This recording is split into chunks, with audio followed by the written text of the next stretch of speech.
Back, the back-to-school countdown has started. Many schools are just about a week away from welcoming students again. Mason City Schools getting ready for the start of the school year with their first, at least, batch of students returning to the classroom next Thursday. Joining me here on the couch once again, Mason Superintendent Dr. Jonathan Cooper. Thanks for always being so accessible for us and being here today. Thanks for having me. So we've got a lot to get through. Let's first talk about any of the changes or improvements that you guys have been working on and that parents are going to see this school year. Sure, we're really excited this year about expanding our mental wellness offerings for kids. So we're going to do some outdoor education, connecting kids to the outdoors. We think that's really important, getting them off screens, connecting them to nature.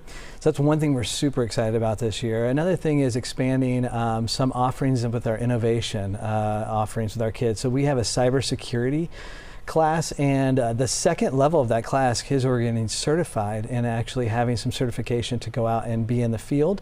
And then we have experiential learning. So kids are getting internships out in real workplaces, like a place like this, and learning what that looks like and seeing, is this something I want to do in college? Well, I think that's really amazing that you guys are trying to really get them prepared for then that next step, because I think so many kids they're overwhelmed that junior and senior year thinking, what do I really want to be when I grow up? Absolutely. So if we can give them exposure to real world experiences and having mentors in their lives, it helps them to make informed decisions on what we call our purpose and potential, just that true north kind of alignment. So kids find out, what do I love, what can I do, and how can I contribute to the world? You mentioned a moment ago screen time. Of course, that brings the big question about cell phones in the classrooms. And I know, because I'm a parent, I have kids who go to Mason City Schools. I know you guys have really tried to crack down on that. We have this new law, of course, the Ohio law, that will ban cell phones, but it is still up to schools. How will you guys handle that this year? That's a great question. So we have been fortunate over the years to have no cell phones in classrooms, K through 8, as you've experienced. But then in our high school, we have given a lot of choice to the teachers and the instructors to say when they can have their cell phones or not. So with this new law, to be in alignment with that, then we will not have cell phones during instructional time, which will not be a big change at all for, again, K through 8. But in our high school, it'll be a little bit of a tweak there. You have to realize that high school students are young adults trying to learn how to use these phones in a responsible way. So one of the things we try to do in our environment is to coach and guide them along on, this is the responsible way to use that. So not during instructional time unless it's something that we're using to advance learning.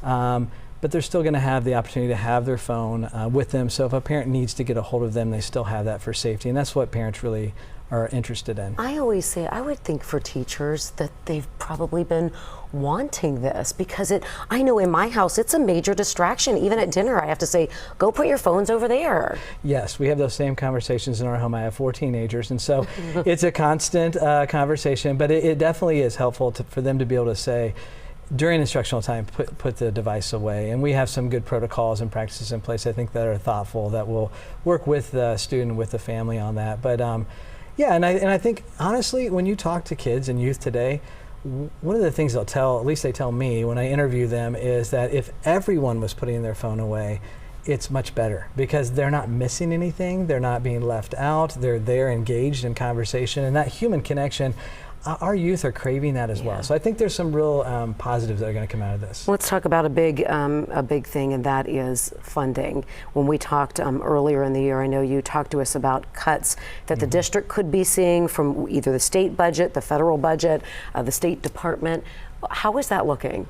Sure, that's another great question. So when the budget bill first hit the scene, we were looking at massive cuts, budget cuts of $30 million. I mean, big cuts. And over lots of conversation back and forth with the state, with our local legislators and state legislators, we have landed in a place that we are super grateful for. We are actually not receiving any massive cuts at this point in time, but that took lots of good conversation back and forth and really advocating from our community. Our community has been so great, and getting their voice out there and just letting them know how important it is, because our community, they're the major funders of our schools with taxes, and so they wanted to make sure that we were using those finances wisely, and legislators listened, and we were very grateful that we had that relationship in order to have those conversations. I'm so glad to hear it. As we know, it takes a lot of money when you want to get top teachers, and you want to have all of the programs and the after-school programs. It all takes money. Absolutely, and it's an ongoing conversation, and we believe in investing in our teachers, investing in our staff, and our students. So, we're really grateful in the position that we ended that conversation in.